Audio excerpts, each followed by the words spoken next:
Praise the Lord. മാനുഷിക ജീവിതം ദുഃഖം നിറഞ്ഞ ജീവിതമാണ്. സന്തോഷവും ദുഃഖവും മാറി മാറി നമ്മുടെ ജീവിതത്തിൽ വന്നുകൊണ്ടിരിക്കും. ചില ദുഃഖങ്ങൾ നമുക്ക് സഹിക്കാൻ കഴിയത്തില്ല, വേദന കൂട്ടിക്കൊണ്ടിരിക്കും. ചില ദുഃഖങ്ങൾ നമ്മുടെ സമാധാനം എടുത്തു കളയും, നമ്മുടെ സ്വസ്ഥതയും സന്തോഷവും എടുത്തു കളയും.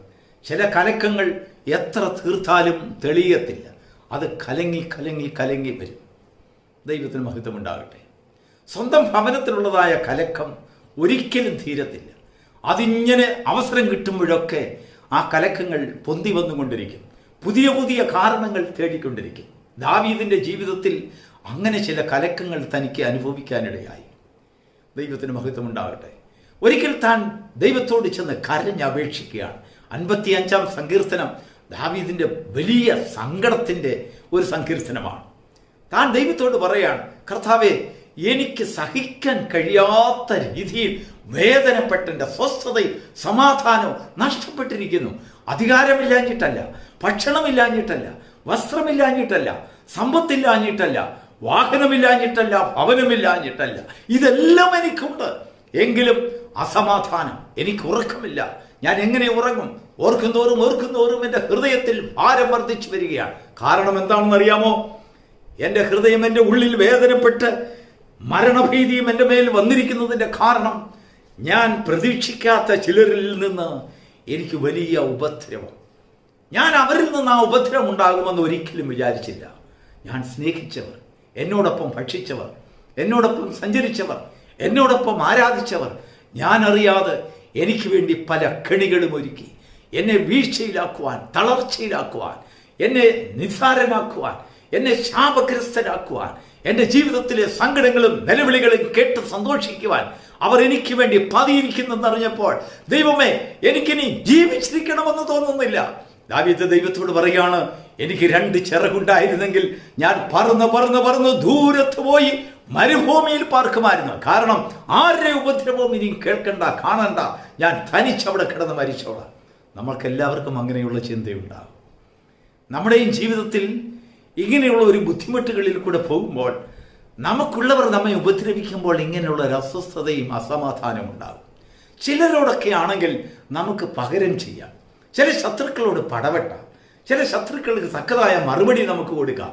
നല്ല രീതിയിൽ അവർക്ക് വാക്കുകൊണ്ടാണെങ്കിലും ശരീരം കൊണ്ടാണെങ്കിലും ഒക്കെ നമുക്കതിന് പകരം ചെയ്യാൻ കഴിയും. അടിക്കടി കൊടുക്കാൻ ഒക്കും, അല്ലെങ്കിൽ എന്തെങ്കിലും ഉപദ്രവങ്ങൾക്ക് പകരം ഉപദ്രവം കൊടുക്കാനാക്കും. പക്ഷെങ്കിൽ ചിലരോട് ഇതൊന്നും ചെയ്യാൻ കഴിയത്തില്ല. അങ്ങനെയുള്ള സ്ഥലങ്ങളിൽ നമ്മൾ തളർന്നു പോകും, നമ്മൾ അകപ്പെട്ടു പോകും. എങ്ങനെ പ്രതികാരം ചെയ്യും? സ്വന്തം മക്കളോട് എങ്ങനെ പ്രതികാരം ചെയ്യും? ഭാര്യയോട് എങ്ങനെ പ്രതികാരം ചെയ്യും? വേണ്ടപ്പെട്ടവരോട് എങ്ങനെ പ്രതികാരം ചെയ്യും? സ്വന്തം സഹോദരങ്ങളോട്, ഭാര്യ വീട്ടുകാരോട് എങ്ങനെ പ്രതികാരം ചെയ്യും? അതിനൊക്കെ ഒരു ലിമിറ്റേഷൻ ഇല്ലേ? നമ്മുടെ കഴിവിന് അങ്ങേപ്പുറം, ചില കാര്യങ്ങൾക്ക് അങ്ങേപ്പുറം അത് നമ്മളാൽ സാധിക്കാത്ത കാര്യമാണ്. നമ്മളാൽ പ്രതികാരം സാധിക്കാതെ വരുമ്പോൾ നമ്മുടെ ഹൃദയം തളരുന്നു, തകർന്നു പോകും. ജീവിക്കണമെന്നില്ല, എങ്ങനെയെങ്കിലും നാട് വിടണം, വീട് വിടണമെന്നുള്ളതായ ഒരു ചിന്ത മാത്രം നമ്മെ ഭരിച്ചുകൊണ്ടിരിക്കും. ദാവീദ് ദൈവത്തിന്റെ സന്നിധിയിൽ ചെന്ന് പറയാൻ, എനിക്ക് 2 ചിറക് വേണം, എനിക്ക് ഇവിടെ നിന്ന് പറന്നു പോകണം, എനിക്ക് നീ ഇവിടെ താമസിക്കേണ്ട, കൊട്ടാരവും സന്തോഷവും നീ എനിക്ക് തന്നു, ഇത്രയ്ക്ക് മതി. ദൈവം അവനെ സമാധാനത്തോടെ വിളിച്ച് ദൈവം ദാവീദിനോട് പറയുകയാണ്. അതിൻ്റെ 22-ാം വാക്യം. ദൈവത്തിൻ്റെ ആത്മാവ് ഇന്ന് പ്രഭാതത്തിൽ നമുക്ക് തരുന്നതായ ഒരു സന്ദേശം എന്താണെന്ന് അറിയാം? നിന്റെ ഭാരം യഹോവയുടെ മേൽ വയ്ക്കുക, അവൻ നിന്നെ പുലർത്തും. നീതിമാൻ കുലുങ്ങിപ്പോകുവാൻ അവൻ ഒരു നാളും സമ്മതിക്കുകയില്ല. അയ്യോ, ദാവീദിന് അത് കേട്ടപ്പോൾ, ദൈവം നീതിമാനായി തന്നെ കരുതുന്നത് കണ്ടപ്പോൾ, നീതിമാനായി പ്രശ്നങ്ങളുടെ മുൻപിൽ താൻ വെളിപ്പെടണം എന്നുള്ളതായ ദൈവത്തിൻ്റെ ആലോചന കേട്ടപ്പോൾ, ദാവീദിന്റെ ഹൃദയം ദൈവസന്നിധിയിൽ താഴുവാൻ തുടങ്ങി. അവന്റെ ഭാരം ദൈവത്തിന്റെ കയ്യിൽ കൊടുക്കാൻ തുടങ്ങി. പ്രിയപ്പെട്ട ദൈവത്തിന്റെ മക്കളെ, നമ്മുടെ ജീവിതത്തിൽ നമുക്ക് ഉത്തരം കൊടുക്കാൻ കഴിയാത്ത പല സന്ദർഭങ്ങളുമുണ്ട്. നമുക്ക് ചോദ്യം ചെയ്യാൻ കഴിയാത്തതായ പല സാഹചര്യങ്ങളും പലയിടത്തിലുമുണ്ട്. നമ്മോടൊപ്പം സഞ്ചരിക്കുന്നവരും, നമ്മെ സ്നേഹിക്കുന്നവരും, നമുക്ക് വേണ്ടപ്പെട്ടവരും നമ്മെ അകപ്പെടുത്തുവാൻ നോക്കുന്നതായ ചില സാഹചര്യങ്ങളെ നാം കേൾവിപ്പെടുമ്പോൾ നമ്മുടെ ഹൃദയം ചഞ്ചലപ്പെടും, തകർന്നു പോകും. ജീവിതത്തിൽ നിന്ന് ഓടിപ്പോകണമെന്ന് നമുക്ക് ചിന്തയുണ്ടാകും. വീട് വിട്ടു പോകുവാൻ നമ്മൾ ആഗ്രഹിക്കും. അവരോടൊപ്പമുള്ള താമസം നമുക്ക് വേണ്ട. ഇനിയും കുടുംബ ജീവിതം വേണ്ട, കുഞ്ഞുങ്ങളോടൊപ്പം ജീവിതം വേണ്ട, എല്ലാം മതിയെന്ന് നമ്മൾ ചിന്തിക്കും. എന്നാൽ ദൈവത്തിൻ്റെ ആത്മാവിന് അല്പം ഇടം നമ്മുടെ ഹൃദയത്തിൽ നാം കൊടുക്കുന്നുവെങ്കിൽ ദൈവാത്മാവ് നമ്മോട് സംസാരിക്കും. മകനെ, നീ നീതിമാനായിരിക്കെ ഇങ്ങനെ ചിന്തിക്കുന്നത് തെറ്റല്ലേ? നിനക്കൊരു ഉത്തരവാദിത്വമുണ്ട്, നിനക്കൊരു ഒരു കടപ്പാടുണ്ട്, ദൈവത്തിൽ നിനക്കൊരാശയമുണ്ട്. നിന്റെ ഭാരം യഹോവയുടെ മേൽ കൊടുക്കുക. ദൈവത്തിൻ്റെ കയ്യിൽ ഭാരം കൊടുക്കുമ്പോൾ ഇങ്ങനെയൊക്കെയുള്ള വിഷയത്തിൽ പരിഹാരമുണ്ടാകും. ദൈവത്തിന് മാത്രമേ അങ്ങനെയുള്ള ചില സ്ഥലങ്ങളിൽ പ്രവർത്തിക്കാൻ കഴിയൂ. നമ്മുടെ കൈകൾ ബലമില്ലാതായി പോകുന്ന ചില സാഹചര്യങ്ങൾ അവിടെയാണ്. നമുക്കടിക്കുവാൻ നമ്മുടെ കൈകൾ പൊങ്ങുകയില്ല, അവർക്കെതിരായി സംസാരിക്കുവാൻ നമ്മുടെ നാവ് പൊങ്ങുകയില്ല. കാരണം നീതിമാനായി ദൈവത്തിന്റെ സന്നിധിയിൽ വിളിക്കപ്പെടുവാൻ നാം ആഗ്രഹിക്കുന്ന ആഗ്രഹത്തെ ദൈവം മാനിക്കുന്നതിനാൽ അങ്ങനെയുള്ള ദുർഘടങ്ങളിലേക്ക് ദൈവം നമ്മെ വഴി നടത്തുകയില്ല. പകരം ദൈവാത്മാവ് നമ്മെ വശീകരിച്ച് കൊണ്ടുപോകും. ദൂരെ കൊണ്ടുപോയി ദൈവം നമ്മോട് സംസാരിക്കും. എന്താണെന്നറിയാമോ? നിന്റെ ഭാരം യഹോവയുടെ മേൽ വയ്ക്കുക. നിന്റെ ജീവിതത്തിൽ പ്രിയപ്പെട്ട ദൈവമക്കളെ, ഇങ്ങനെയുള്ള ചില വൈഷമ്യങ്ങളിൽ കൂടെ നീ പോകുന്നുണ്ടെങ്കിൽ, കടന്നു പോകുന്നുണ്ടെങ്കിൽ, ദൈവത്തിന്റെ ആത്മാവ് പറയാണ്, നിന്റെ ഭാരം നീ അറിയുന്നതിനേക്കാൾ കൂടുതൽ ദൈവം അറിയുന്നു. ദൈവത്തിനത് വഹിക്കാൻ കഴിയും, ദൈവത്തിനത് സമാധാനമാക്കുവാൻ കഴിയും. അതിന് പകരം ദൈവം ചില പ്രവർത്തികൾ ചെയ്യുവാൻ കഴിയും. നീ അവൻ്റെ മേൽ വയ്ക്കണം. ആ ഭാരം ദൈവത്തോട് തുറന്നു പറയണം. കർത്താവേ, ഇന്നതെനിക്ക് ഭാരമായിരിക്കുന്നു, ഞാൻ നിന്റെ കയ്യിൽ തരുന്നു. നമ്മൾ തന്നെ നമ്മുടെ ഭാരം വഹിക്കാൻ പോയാൽ നാം ഏത് മരുഭൂമിയിൽ പറന്നു പോയിരുന്നാലും ആ ഭാരങ്ങൾ നമ്മളെ പിന്തുടർന്നുകൊണ്ടിരിക്കും. ആ പ്രശ്നങ്ങൾ നമ്മെ പിന്തുടർന്നുകൊണ്ടിരിക്കും. ആ ഉപദ്രവം നമ്മെ പിന്തുടർന്നുകൊണ്ടിരിക്കും. എന്നാൽ ദൈവം ഭാരം ഏറ്റു കഴിയുമ്പോൾ നമ്മുടെ കയ്യിൽ നിന്ന് ആ വിഷയം കർത്താവ് ഏറ്റെടുക്കും.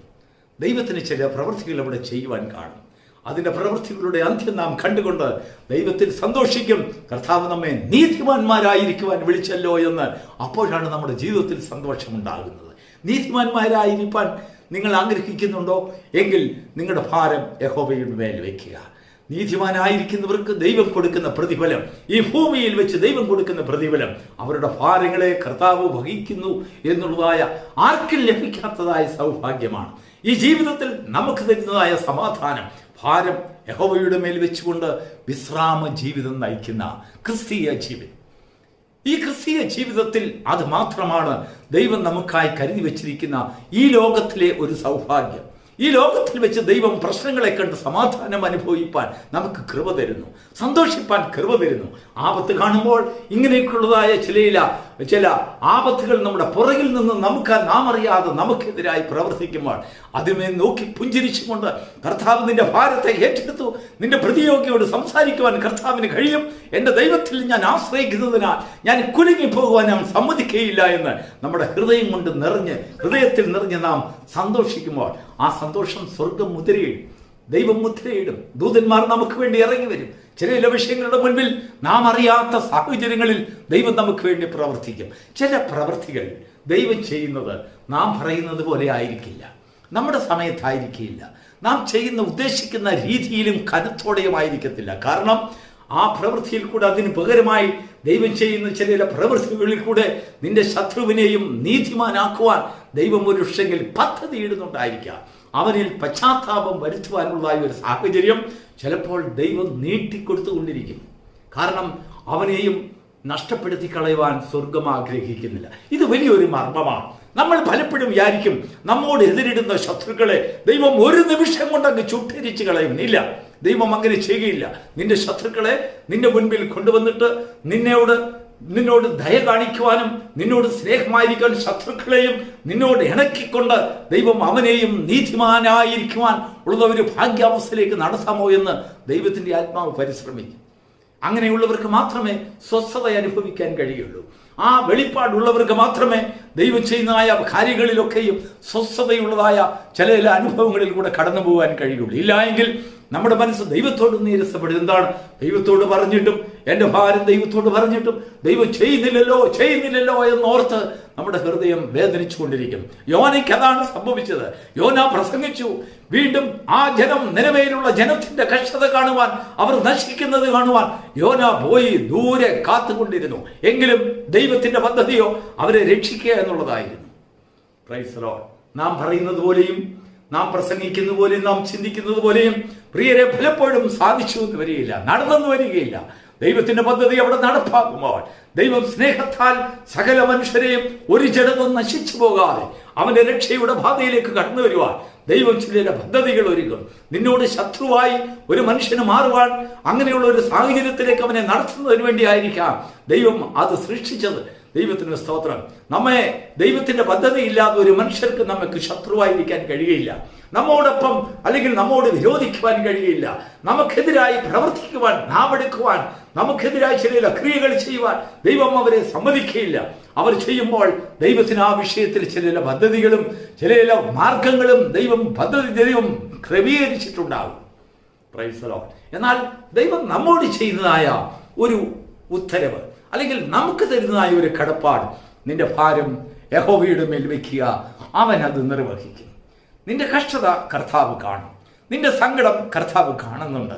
നിനക്ക് സഹിക്കാൻ വയ്യ എന്നും വീട് വിട്ടുപോലും നീ ഓടിക്കളയുവാൻ നീ താല്പര്യപ്പെടുന്ന അത്രമാത്രം നിന്റെ ജീവിതത്തിൽ അസമാധാനം വന്നിരിക്കുന്നു എന്ന് ദൈവം തിരിച്ചറിയും. പക്ഷെങ്കിൽ നിന്റെ സമാധാനത്തിനുള്ളത് എന്ത് ചെയ്യണമെന്നുള്ളതായ ആലോചന ദൈവം അതാ സമയത്ത് നിനക്ക് തരും. സാരമില്ല, നിന്റെ ശത്രുക്കൾ നിന്റെ സ്നേഹിതരായിരിക്കാം, നിന്റെ മക്കളായിരിക്കാം, നിന്റെ ഭാര്യ ആയിരിക്കാം, നിന്റെ ഭർത്താവായിരിക്കാം, നിന്റെ മാതാപിതാക്കളായിരിക്കാം, സഹോദരങ്ങളായിരിക്കാം, നിന്നോടൊപ്പം ആരാധിക്കുന്ന കൂട്ടുവിശ്വാസികളായിരിക്കാം, നിന്നോടൊപ്പം ജോലി ചെയ്യുന്നവരായിരിക്കാം, നിന്റെ അധികാരികളാകാം, നിന്റെ മുതലാളിമാരാകാം, ആരുമായിക്കൊള്ളട്ടെ, നിന്റെ ഭാരം യഹോവയുടെ മേൽ വയ്ക്കുക. അവൻ നിന്നെ പുലർത്തും. നീതിമാൻ കുലുങ്ങിപ്പോകുവാൻ അവൻ ഒരു നാൾ സമ്മതിക്കുകയില്ല. അനേകരുടെ മുൻപിൽ ദൈവം നിന്നെ മാനിക്കുമ്പോൾ നീ സാക്ഷാൽ ദൈവത്താൽ നിയന്ത്രിക്കപ്പെടുന്ന ഒരു വ്യക്തിയെന്ന്, ദൈവത്താൽ മാനിക്കപ്പെട്ടുകൊണ്ടിരിക്കുന്ന ഒരു വ്യക്തിയെന്ന് അനേകരുടെ മുൻപിൽ ദൈവം തീർച്ചയായിട്ടും വെളിപ്പെടുത്തും. നീ നീതിമാനാണെങ്കിൽ ദൈവത്തിന്റെ നീതി നിന്റെ ജീവിതത്തിൽ പ്രാവർത്തികമാകുന്നത് നിന്റെ കണ്ണാൽ നിനക്ക് കാണുവാൻ കഴിയും. ഈ പ്രഭാതത്തിൽ ഞരങ്ങി പല ഭാരങ്ങളെ കൊണ്ടും അനേക ഉപദ്രവങ്ങളെ കൊണ്ടും അസമാധാനങ്ങളെ കൊണ്ടും മാനസിക വൈഷമ്യങ്ങളെ കൊണ്ടും നീറുന്നതായ ചില ഹൃദയങ്ങളോട് ദൈവത്തിന് സംസാരിക്കുവാനുള്ളത്, നിന്റെ ഭാരം യഹോവയുടെ മേൽ കൊടുക്കുക. ദൈവത്തിന്റെ കയ്യിൽ നിന്റെ കഷ്ടതകളെ പറയുക, നിന്റെ കഷ്ടതകളെ അവനോട് ഏറ്റുപറയുക. അവൻ അത് തക്ക സമയത്ത് നിർവഹിക്കും. അതിനങ്ങേപ്പുറത്ത് ദൈവം തരുന്നതായ ഒരു വാഗ്ദാനം, നീ നീതിമാനെങ്കിൽ നീ കുലുങ്ങിപ്പോകുവാൻ ഞാൻ സമ്മതിക്കുകയില്ല. Praise the Lord.